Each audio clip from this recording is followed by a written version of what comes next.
Boa noite, ouvinte, conectado com a Rádio FEB, uma emissora da Federação Espírita do Estado da Bahia. Ficamos felizes em contar com você nesta tarefa de divulgação da nossa doutrina.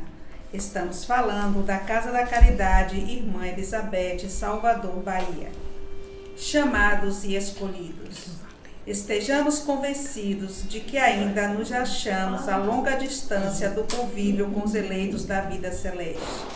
Entretanto, pelo chamamento da fé viva que hoje nos traz ao conhecimento superior, guardemos a certeza de que já somos os escolhidos para a regeneração de nós mesmos, para o cultivo sistemático e intensivo do bem, para o esquecimento de todas as faltas do próximo, de modo a recapitular com rigor as nossas próprias imperfeições, redimindo-as, para o perdão incondicional em todas as circunstâncias da vida, para a atividade infatigável na confraternização verdadeira, para auxiliar os que erram, para ensinar aos mais ignorantes que nós, para suportar o sacrifício no amparo aos que sofrem, sem a graça da fé renovadora que já nos rebustece o espírito, para servir além de nossas próprias obrigações, sem direito à recompensa, para compreender os nossos irmãos de jornada evolutiva, sem exigir que nos entendam, para apagar as fogueiras do ódio e da compreensão ao preço da nossa própria renúncia, para entender a caridade sem ruído, com quem sabe que ajudar aos outros é enriquecer a própria existência, para persistir nas boas obras, sem reclamações e sem desfalecimento em todos os ângulos do caminho, para negar a nossa antiga vaidade e tomar sobre os próprios ombros cada dia a cruz abençoada e redentora dos nossos deveres, marchando com humildade e alegria ao encontro da vida sublime. A indicação honrosa nos felicita. Nossa presença nos estudos do Evangelho expressa o apelo que flui do céu no rumo de nossas consciências, chamados para a luz e escolhidos para o trabalho.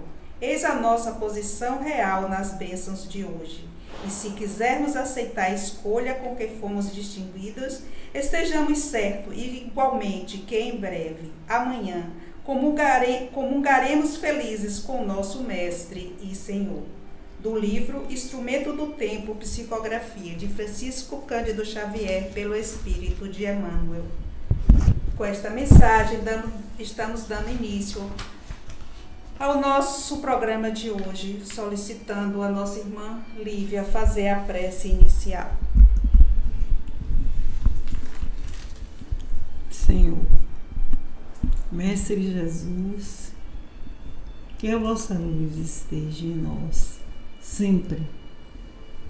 Nos ajude a ser mais humilde,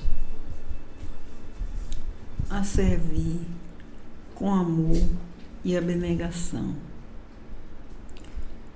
Nos ajude, Senhor, a sermos bondosos, pois precisamos fazer esse aprendizado da bondade, da verdadeira bondade e do amor ao próximo.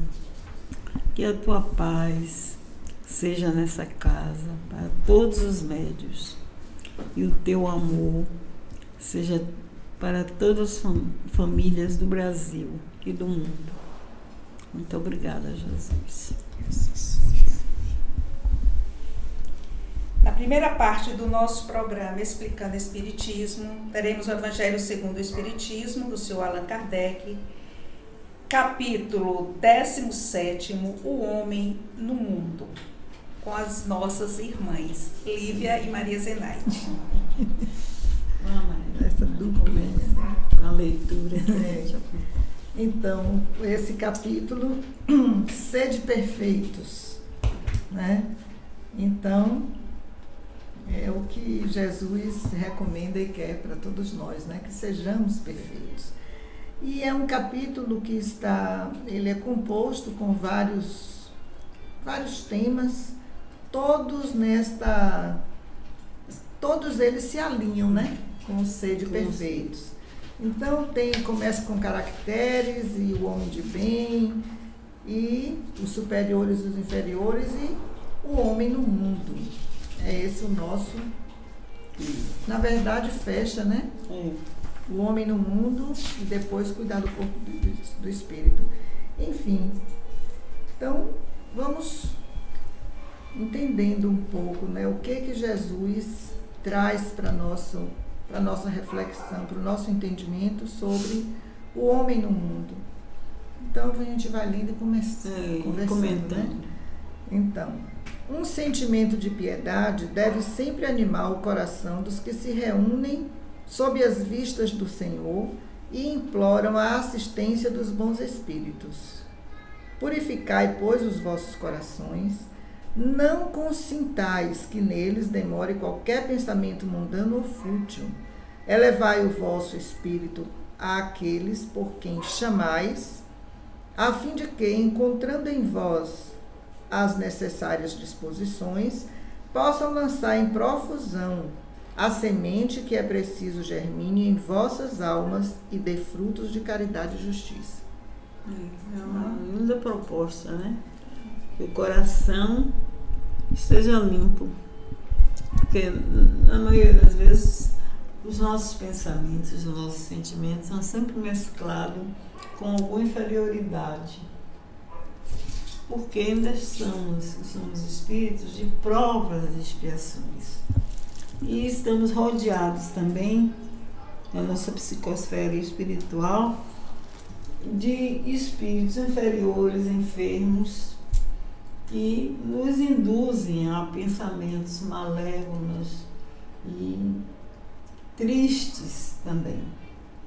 Então, o Evangelho, como é um livro que trata de amor, espiritualidade, é um livro belo e harmonia para os corações, então ele nos ensina justamente a fazer um trabalho de autotransformação, modificação dos pensamentos, porque pode chegar para nós um pensamento estranho e que nos traz inquietação, dores e sofrimentos. Aí o que é que eu tenho que fazer? Mandar embora. Ou transformar, se a gente quer ter algum trabalho a mais, transformar esse pensamento em algo construtivo e útil. Ou eliminar. Das duas, uma. Ou você transforma, aí demanda mais um tempo, ou elimina. Né?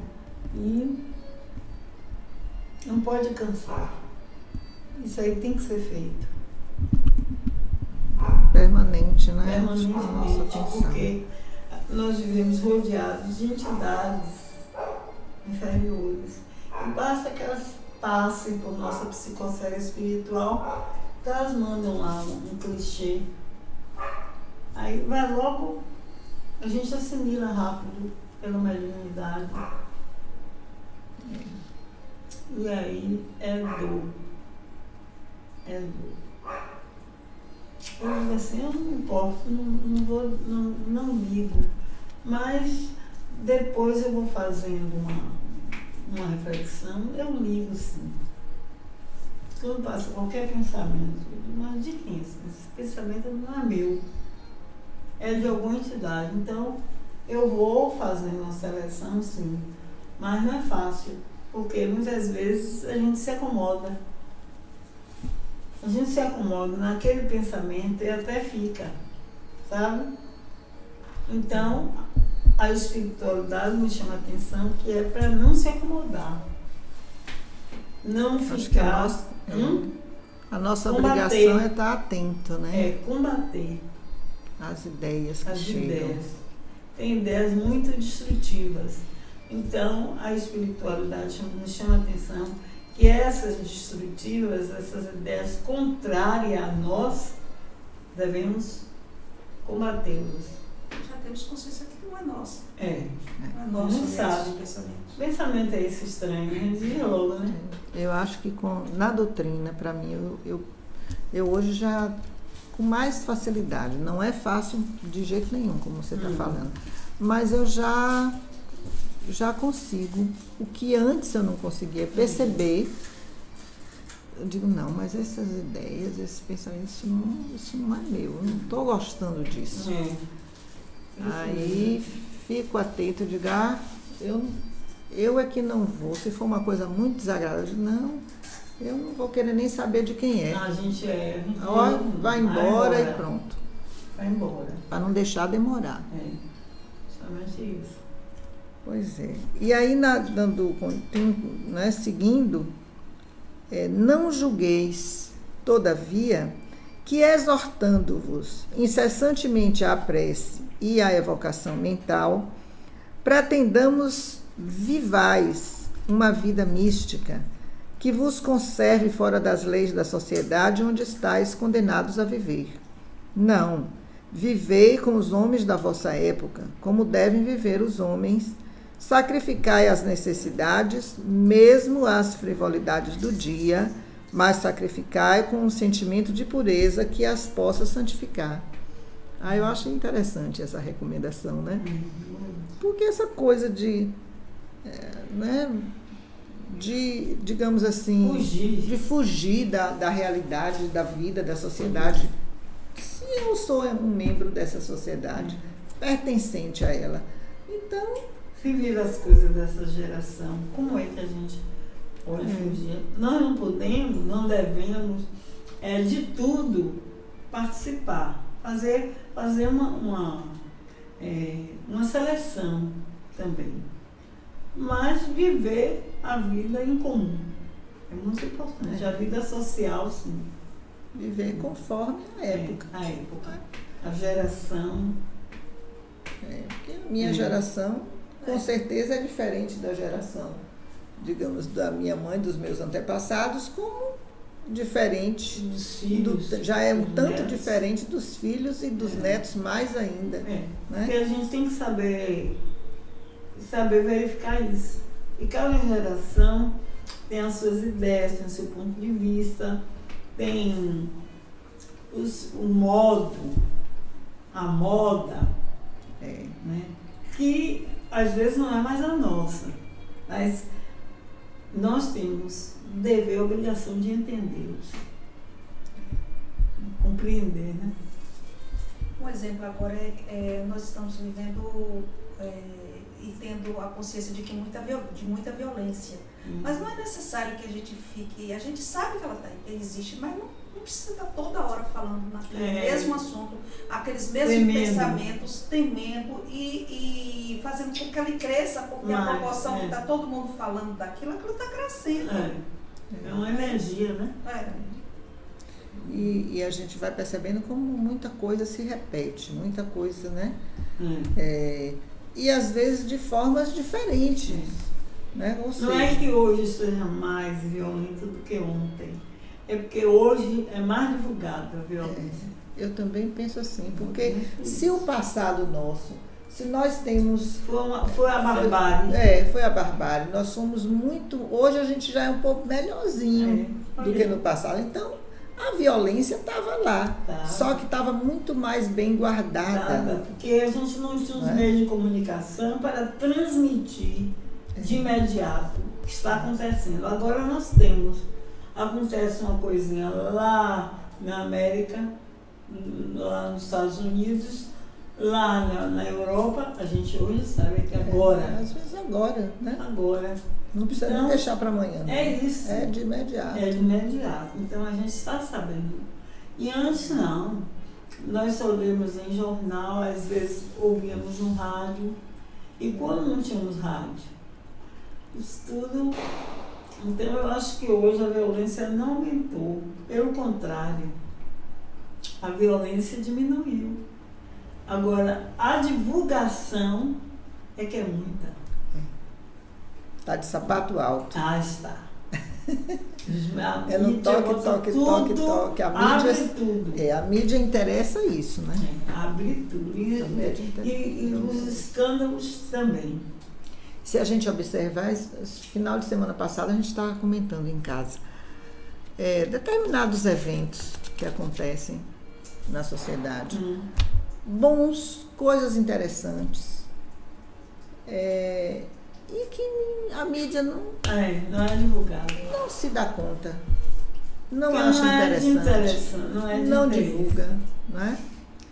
No entanto, Ave Maria, uma ruindade, uma maldade, um crime, Ave Maria, a semana toda repetindo aquilo, que a gente chega e fica, meu Deus, a divulgação, porque nós somos inferiores, nós gostamos desses sistemas. Parece que há um prazer, né? Uma satisfação.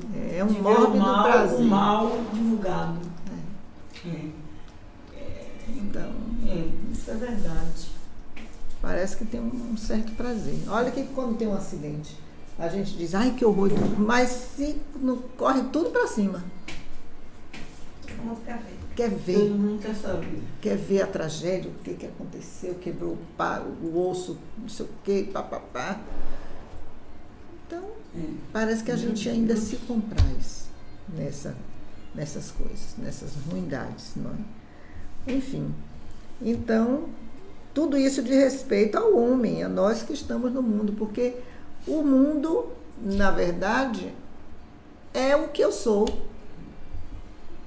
Se o mundo está violento é porque eu... Algo tem em mim que algo tem em mim porque eu estou derramando, deixando transbordar aí para a sociedade. Então, ela é a sociedade é o somatório dos indivíduos. Do seu momento, né? E se os indivíduos, as pessoas pensam assim, às vezes nem cometem, mas pensam. Então, esses pensamentos que gera energia da violência. Que alimentam aqueles que estão... Quem está propenso, né? Quem está então, propenso cai. É isso que... Cai mesmo. Sois chamados a estar em contato com espíritos de naturezas diferentes, de caracteres opostos. Não choqueis a nenhum daqueles com quem estiverdes. Sede joviais, sede ditosos, mas seja a vossa jovialidade a que provém de uma consciência limpa, seja a vossa ventura a do herdeiro do céu, que conta com os dias que faltam para entrar na posse de sua herança. Olha aí que interessante. Não é? Porque a gente só pensa na herança da terra. Raramente a gente pensa nas heranças espirituais. Isso. E aí está chamando atenção para o aprendizado, né, do espírito imortal. E nós devemos estar preocupados, sim, com a herança espiritual. O que de bom vem para nós? O que nós podemos colher? Qual é o fruto que nós podemos colher nessa árvore da vida? Pois é. E o que de bom podemos deixar? E o que podemos deixar para as próximas gerações. Enfim. Não consiste a virtude em assumirdes severo e lúgubre aspecto, em repelirdes os prazeres que as vossas condições humanas vos permitem. Basta reporteis todos os atos da vossa vida ao Criador, que vô-la deu. Basta que, quando começardes ou acabardes uma obra, eleveis o pensamento a esse Criador e lhe peçais num arrobo d'alma ou a sua proteção para que obtenhas êxito, ou a sua bênção para ela, se a concluístes. Em tudo o que fizerdes, remontai à fonte de todas as coisas, para que nenhuma de vossas ações deixe de ser purificada e santificada pela lembrança de Deus. Olha isso. Não importa o que você vai fazer, mas se você puder oferecer aquilo que você vai fazer ao Pai, então é uma coisa boa. A bênção chega, né? Para essa coisa se qualquer realização, qualquer, né? As boas intenções, né, de realizar para que a realização aconteça. Seja boa. E agradecer, né, pelo acontecido, pelo que foi possível. Porque às vezes a gente planeja, quer fazer um mundo de coisas, faz uma coisinha e fica até insatisfeita. Eu queria isso, eu queria aquilo. Mas, no entanto, a gente tem que ter satisfação. Do que Nem consegue, que seja né? um ponto. É importante para a nossa alma. Né? A gente vai, como diz, capitalizando forças, né? Aos poucos. Uma Porque às vezes gotinha quer cada fazer dia. uma coisa grande, uma realização grande, mas a alma não tem aquela força para fazer. Então é melhor fazer pequenas coisas até chegar um dia que nós possamos fazer algo maior. Quer dizer, ir acrescentando. Porque muitas vezes não temos ainda a capacidade. Eu vejo assim, eu tiro por mim. Às vezes não tem a capacidade ainda e não pode chegar à meta final. Então é melhor que faça pequenas coisas que aquilo vai gerando mais recursos até chegarmos a um ponto, né, que fizemos uma coisa maior. Daí, nessa sua fala, eu fico a pensar como é importante a gente aprender a valorizar o que a gente alcança, né? O que a gente consegue fazer. Eu acho que na medida... Isso eu venho também assim, percebendo, experimentando na minha própria vida. E eu digo assim, olha, se eu mesma não valorizar o que eu consegui, como vai ser? Como vai ser? Isso porque Jesus valoriza, né? Jesus valoriza. Mas Jesus certamente fica esperando que eu valorize também para poder aquilo crescer. E que a pessoa queira fazer. Porque muitas vezes uma pequena realização ou um pequeno trabalho, mas a pessoa acha que não vai ter prestígio com aquilo que está fazendo. Mas para Deus, sim. É o esforço da alma, né, que faz. Eu vejo isso. A pessoa se esforçou para fazer aquilo. Então, que bom. Né? Que bom que conseguiu. Que bom que conseguiu. A perfeição está toda, como disse o Cristo, na prática da caridade absoluta. Mas os deveres da caridade alcançam todas as posições sociais, desde o menor até o maior. Nenhuma caridade teria a praticar o homem que vivesse insulado, unicamente no contato com os seus semelhantes, nas lutas mais árduas, é que ele encontra ensejo de praticá-la. Aquele, pois, que se isola, priva-se voluntariamente do mais poderoso meio de aperfeiçoar-se, não tendo de pensar senão em si, sua vida é a de um egoísta. É essa lição que esse texto aqui diz muito, né? Diz muito. É completo, porque ele chama atenção àqueles que querem progredir e evoluir. Faça, não fique, vamos dizer assim, não fique se desculpando. Eu não pude fazer, desculpa, eu não pude fazer isso. Não, faça. Talvez aquilo não vai sair uma coisa assim brilhante, né? Mas está dentro daquilo que podemos fazer. Educação de cada um. Eu vejo assim no trabalho, principalmente no trabalho espiritual. Qualquer coisa que a pessoa citou no trabalho espiritual, aqui já há um crescimento muito grande, uma energia que se estende, porque você está pensando que está fazendo ali só para você. Mas a energia se estende para muitas entidades. A pessoa nem tem ideia de quantos espíritos foram beneficiados com uma palavra, com uma vibração, com uma prece, com um pensamento, um sentimento. Então, hoje eu sei, por isso que eu valorizo qualquer vamos dizer assim, qualquer atitude minha que vá beneficiar alguém, alguma coisa, instituição, tudo. Eu digo, mas que bom que eu fiz, olha, me esforcei, teve um resultado, pronto. Eu me esforcei e isso pôde acontecer. Isso eu fiz. E nada se perde mesmo, né? Hein? Nada se perde. Tudo tem uma... Tudo tem. Eu gosto muito de beneficiar as pessoas. E eu gosto, assim, de dar oportunidade. Eu nunca deixei, assim, uma pessoa que vem me pedir alguma coisa. Vem pedir até uma coisa material, mas eu cumpro a coisa material, mas eu desvio sempre o espiritual. Eu acho que minha alma é que faz isso. Eu digo, olha, eu quero beneficiar essa pessoa no espiritual, quero ajudar na parte espiritual. Sempre faço isso.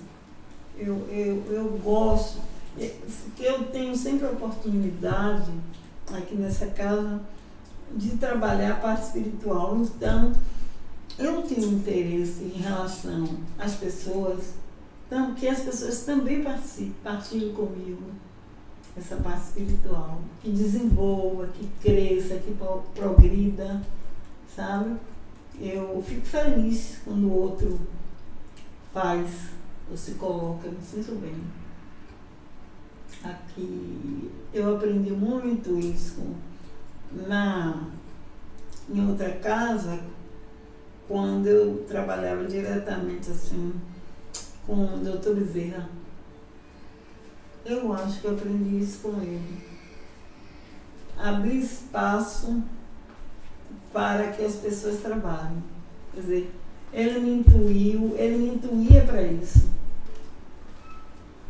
Mesmo que a instituição, às vezes, nem queria, nem gostava, ou os outros, porque achava que ia competir ou qualquer coisa, mas eu fazia. Eu segurava, dizia, não, fulano vai para aqui, vai trabalhar comigo assim, ser médico e tal e tal. Então, sempre aconselho, eu dou aqui nessa instituição essa oportunidade a qualquer pessoa, encarnado ou desencarnado também. Eu acho que eu abro para o desencarnado também o trabalho, a reforma, porque isso é bom para mim, para minha alma. Eu quero também, eu preciso também. Então é bom que eu abra esse espaço para o outro trabalhar, se ajudar. Esse é um propósito de vida, né? Que você eu faço construiu. Isso. Aí naturalmente. Que você está colocando assim, eu acho interessante. Isto assim, eu ainda, sei lá, eu frequentava muito que assim, esporadicamente, né? Algumas casas espíritas. A que estava mais próxima de mim, aí eu ia. E eu lembro que teve um momento que uma colega me disse assim, olha, vai ter hoje uma palestra interessante lá na Federação Espírita. Eu fui com ela. Tá, e lá a gente, né, foi um trabalho interessante que foi realizado e se dividiu em grupos. A pessoa que estava conduzindo o trabalho dividiu em pequenos grupos para que cada pequeno grupo pudesse fazer reflexões sobre aquilo que tinha sido comentado, deu textos e tal. E éramos 3, eram grupos de 3. Não era uma coisa grande, não, relativamente pouca gente. Então não ficou eu e mais 2 pessoas. E uma delas, você veja que interessante, nunca te falei isso, nunca teve a oportunidade, sei lá, a gente passa a vida. Então, aí comentamos e o texto dizia respeito justamente a pessoas que tinham propósitos de ajudar, de se ajudar, ajudando o outro e tal, e aquela... uma das pessoas disse assim, pois eu conheço uma pessoa que ela é assim, eu venho aprendendo isso com ela e eu percebo que ela não sobe um degrau sem puxar os outros. Eu, por exemplo, me sinto assim. Eu gosto de estar com ela porque ela me puxa.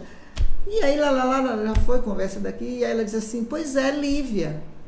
E eu não sabia quem era Lívia, eu não sabia de nada, eu não sabia, era Lívia, tá? Então, olha só, tá. Aí lá um dia, bom, mas tem tanta Lívia, né? Pronto, veja como é a vida. Pronto, a Lívia tá. Então, que bom que essa senhora Lívia tem esses propósitos e tal. Pronto. Fechou o trabalho, foi um dia de trabalho. Seminário, né? Foi um seminário. Tá, fomos embora, não sei, pronto. Para mim foi um dia pontual, porque eu não era frequentadora assídua de nenhuma casa. Fui a convite dessa colega. Tá. Ó, acho que deve ter passado uns 3, 4 anos. Venho eu para casa de caridade Irmã Elizabeth. Chegando aqui, Dona Lívia, uma Lívia e tal, Lívia, mas eu não atentei. Não ligou a pessoa. Não. Até porque ela não fez, ela não deu referências, apenas citou Lívia. Aí eu aqui na casa, num dos trabalhos da casa, encontro essa pessoa. Aí a gente diz, olha, acho que eu lhe vejo, acho que eu lhe conheço de algum lugar, e ficamos assim. Sim. Tá, aí depois, menina, foi naquele trabalho, sabe quem foi? Dulce. Olha que interessante. Dulce do João Crisóstomo. Dulce. Aí muito tempo, Sim, olha só como é a vida, né? Isso. Pronto, então... Sou eu aqui hoje. Ela já fazia, naquela época, ela fez um convite. Mas fez um convite para você me conhecer. Mas durou tempo. Durou tempo, né? Acho que foi no espiritual, né? Foi no espiritual. Olha que coisa interessante, né? Foi no espiritual. Aí pronto, passou, digo assim, olha só. Aí você queria constatar. Aí quando eu tô aqui, eu digo assim, olha só, eu digo assim, você, pronto. E não sei se ela, como diz assim, se ela lembrou exatamente, mas o timbre, ela tem uma voz que é inesquecível, né? O timbre de voz dela, de Dulce, como ela é gaúcha, diferente da gente, eu digo, olha só, como é a vida. E hoje eu digo assim, olha eu aqui, diante de Dona Lívia, essa pessoa, né, que tem esse propósito de vida, realmente. É um propósito que eu tenho de vida. A gente constata isso, é verdade. Ajudar, não é assim que eu faça como se fosse uma religião, que é da religião. Não é do meu coisa, temperamento. É na maneira de ser, é o jeito. Né? E hoje eu constato, não é interessante isso? Hoje eu sou essa pessoa que a vida... Qualquer pessoa. E que a vida vem me dizendo assim, olha aí, olha como Lívia já me puxou, que eu estava tão à toa na vida. Eu também eu estava tão à toa na vida e como ela já... Então, foi Dona Elizabeth. E no final é um puxando o outro mesmo, né? Na doutrina. E aí a gente vai fazendo, né? Vai beneficiando. Tá vendo? Eu nunca tinha lhe falado isso, mas tudo tem um momento, né? Porque chegou o momento. Interessante. Mas eu já tenho isso, eu já reconheço, olha aí, eu já reconheço essa atitude em mim. Eu já reconheço salutar, né? Como uma coisa espontânea, não é que eu acho, não. É que para mim é uma coisa corriqueira. De construção, né? De ajudar. Você deve. Então vamos trabalhar, O que você gostaria de fazer? Eu sempre pergunto a pessoa. O que você gostaria de fazer na casa? Aí a pessoa sempre me diz isso, ou nada. Não gosto. Não, só vim olhar. Eu digo, você veio olhar, então você vem trabalhar. Aí, pronto, já dou um serviço. Não é? Eu acho que isso é muito da natureza. Isso é muito importante, né? Pois é o que está aqui, né? No Evangelho. Sim. E a gente já está no quase tempo nosso, né?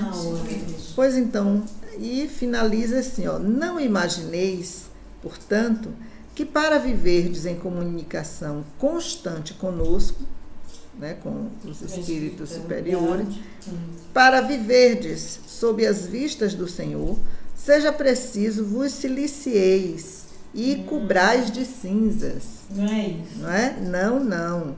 Ainda uma vez vos dizemos, ditosos sede, segundo as necessidades da humanidade, mas que jamais, na vossa felicidade, entre um pensamento ou um ato que o possa ofender, ou fazer-se vale o semblante dos que vos amam e dirigem. Deus é amor, e aqueles que amam santamente, Ele os abençoa. Olha que coisa linda.